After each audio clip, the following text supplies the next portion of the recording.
Au nom du Père et du Fils et du Saint-Esprit. Amen. La paix de Jésus soit dans votre maison, sa paix et sa joie. Alléluia, j'espère que vous allez bien.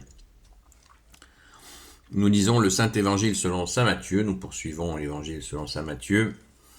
Que ta parole, ô Jésus, rentre dans mon esprit, que ma bouche proclame ta parole et que mon cœur l'accueille. Amen.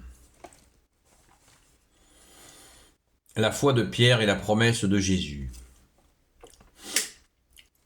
Jésus était allé dans la région de Césarée de Philippe. Là, il posa à ses disciples cette question. D'après les gens, qui suis-je, qui est le Fils de l'homme? Et ils répondirent, pour les uns, tu es Jean-Baptiste, pour d'autres, Élie, pour d'autres encore, Jérémie, ou l'un des prophètes. Jésus leur demanda, et vous, qui dites-vous que je suis? Simon-Pierre prit la parole, tu es le Messie, le Fils du Dieu vivant. Jésus fit alors cette déclaration. Heureux es-tu, Simon Bar-Yona, car ce n'est pas la chair et le sang qui te l'ont révélé, mais mon Père qui est dans les cieux.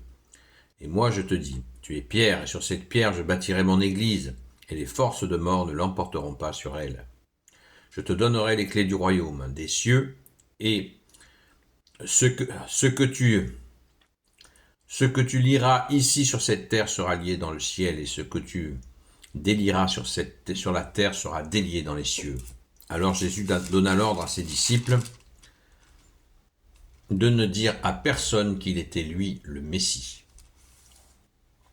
À partir de ce moment, Jésus commença à montrer à ses disciples qu'il devait partir pour Jérusalem. Là-bas, il aurait à souffrir beaucoup de la part des anciens, des chefs des prêtres et des maîtres de la loi. On allait le tuer, mais il devait ressusciter le 3e jour. Pierre, alors, le prend à part et commence à lui faire la leçon en disant « Ne parle pas de malheur, cela ne t'arrivera pas, Seigneur !» Mais Jésus se retourne et dit à Pierre « Passe derrière moi, Satan, voudrais-tu me faire chuter? Ta façon de voir n'est pas celle de Dieu, mais celle des hommes. » Merci Jésus pour ta parole, Alléluia. Eh bien, ça va très très fort ce matin. Ça fait quelques jours que je vous dis que Jésus il va crescendo pour montrer sa divinité. Et là, il montre sa messianité à travers Saint Pierre, qui est lui-même, Saint Pierre qui est lui-même envahi par la présence du Père des cieux, pour lui dire qui est son Fils. Tu es le Messie, le Fils du Dieu vivant. Tu es le Messie, tu es Dieu. Né de Dieu, lumière, né de la lumière. C'est clair, c'est net et c'est précis. On voit que c'est très intéressant ce moment parce que on revoit les gens, qu'est-ce qu'ils disaient de Jésus. Pour les uns, tu es Jean-Baptiste, pour d'autres, Élie. Parce que là, il y a quelque chose à comprendre d'assez profond et mystérieux. C'est que quand Élie est parti, le prophète Élie de l'Ancien Testament, eh bien, il a dit qu'il reviendrait. Alors, les gens étaient dans l'attente de son retour, tout simplement. Mais Élie est-il revenu? Parce que si Élie revient, ça veut dire qu'on croit à la réincarnation, ce qui n'est pas notre cas. Les Juifs n'y croyaient pas, nous n'y croyons pas non plus. Alors, qu'est-ce que c'est que cette histoire de Élie qui revient? Eh bien, le retour d'Élie s'est fait tout simplement par son esprit. L'esprit d'Élie est revenu, et il est revenu vers qui? Vers Saint Jean-Baptiste. Voilà, il est venu. Alors moi, j'ai pas fait une trouvaille, je vous rassure, je n'ai pas fait une trouvaille.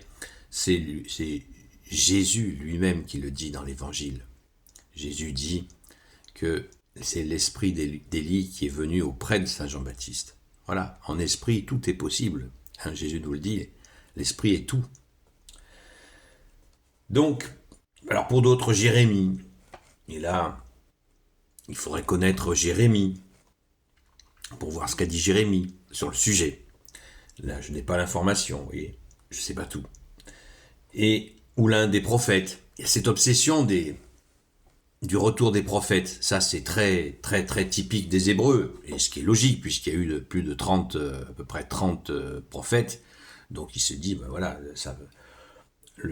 c'est une réincarnation, enfin, ou un mystère, quoi. Ben non. Mais non. Jésus est le Messie. Et quelle grâce pour Saint Pierre d'avoir été informé par le Père lui-même. On a une déclaration un peu de cet acabit-là avec Sainte Marthe, qui a fait une déclaration lorsque Jésus a ressuscité Lazare. Donc c'est les deux qui ont vraiment déclaré à Jésus quelle est sa vraie nature, sa nature divine. Et c'est beau, c'est extrêmement touchant. Ensuite, Jésus nous dit, préfigure tout le sacerdoce. Là, Jésus, quand il dit à partir du verset 17, ou du verset 18, et moi je te dis, tu es pierre, et sur cette pierre je bâtirai mon église, et les forces de mort ne l'emporteront pas sur elle, et là je te donnerai les clés du royaume des cieux. Donc tout est dit, ce que tu liras ici sur cette terre sera lié dans le ciel, et ce que tu délieras sur cette terre sera délié dans les cieux. Donc cette capacité qui est donnée donc à Saint Pierre, et à travers lui il y a le sacerdoce, c'est le pouvoir que donne Jésus à ses prêtres. Donc c'est clair. Notons bien quand même, hein. Verset 18, et moi je te dis, tu es pierre, et sur cette pierre, je bâtirai mon église. C'est pas, Jésus n'a jamais dit, Pierre, va bâtir mon église, moi je vais à la plage. Il s'appuie sur cette pierre, sur toi, Pierre, je bâtirai mon église. C'est très très important, cette nuance est fondamentale. Jésus a été, est et restera la tête de l'Église catholique apostolique, de la Sainte Église catholique apostolique. L'Église est conduite par toi, Jésus. Il n'y a pas de doute. Même le pape n'est pas la tête de l'Église. Il faut faire très attention à ça, à mon humble avis. Alors, après, il y a une phase mystère. Jésus qui dit à tout le monde, ne dites pas que je suis le Messie. Mais mystère, non, puisqu'on vous le voit, Jésus, il va crescendo. Il ne veut pas choquer la population trop vite. On est au chapitre 16, il y a 24 chapitres dans l'évangile de selon saint Matthieu. Ça nous donne une idée que Jésus, il va mollo.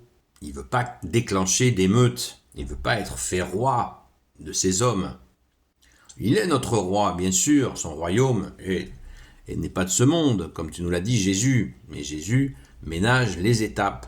S'il y avait une émeute, les Romains l'auraient réprimé immédiatement et auraient massacré tout le monde.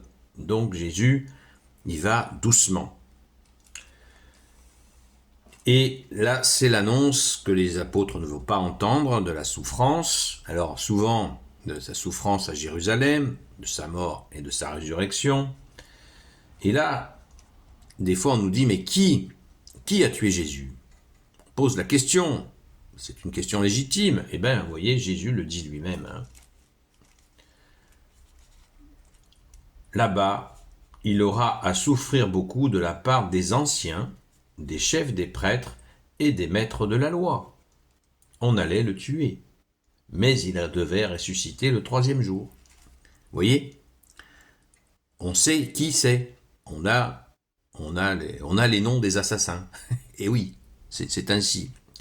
Donc arrêtons de s'interroger, puisque Jésus a donné lui-même la réponse. Les anciens, les chefs des prêtres et des maîtres de la loi. Voilà qui est clair et précis. Alors après, il y a le fameux épisode où, à cette annonce de la souffrance, la mort et la résurrection de toi, bien-aimé Jésus, les apôtres ne le supportent pas. Et Saint Pierre, qui vient d'être vraiment félicité, mis en avant par Jésus lui-même, fait une erreur. Il veut, lui, c'est quand même une preuve d'amour. On connaît la suite. Mais c'est quand même une preuve d'amour de dire qu'il va s'opposer, qu'il va défendre Jésus. C'est une preuve d'amour. Mais Jésus lui dit, non, tu ne peux pas interférer dans le plan du Messie. Ça, c'est quand même incroyable. Saint Pierre vient d'être informé par le Père lui-même qu'il est le Messie, que Jésus est le Messie, et quelques instants plus tard, c'est l'homme, vous voyez, comme nous sommes. L'homme reprend le pas et veut commander le Messie, en lui disant, non, t'inquiète, je vais te défendre. Et voilà, on sait ce qui s'est passé. Donc, vous voyez, comme nous sommes, les hommes, comme nous sommes faibles, autant quand l'homme est habité de la gloire de Dieu, de sa grâce, il est grand, et là, boum, il retombe dans sa faiblesse. C'est incroyable de vouloir, quand on réfléchit, mais c'est facile, 2000 ans après, dans nos petits sièges, de dire ça. Mais voilà, là c'était sur le vif. Et puis, ils aimaient profondément Jésus, donc c'est un acte d'amour. Mais Jésus a cette parole très ferme, parce qu'il ne veut pas laisser la moindre confusion sur sa mission et le dessein qui a été tracé, et qu'il s'y tient fermement. Merci Jésus, alléluia. Gloire soit au Père et au Fils et au Saint-Esprit, maintenant et toujours, et pour l'éternité. Amen. Ce qui est tracé, c'est de venir nous sauver, car Jésus, tu es le seul sauveur du monde. Amen. Ô Jésus, toi qui peux tout et qui porte tout, toi le Sauveur, toi l'Emmanuel, je te confie toutes celles et ceux qui regarderont cette vidéo, ainsi que leurs proches, selon ta seule volonté, ô Jésus.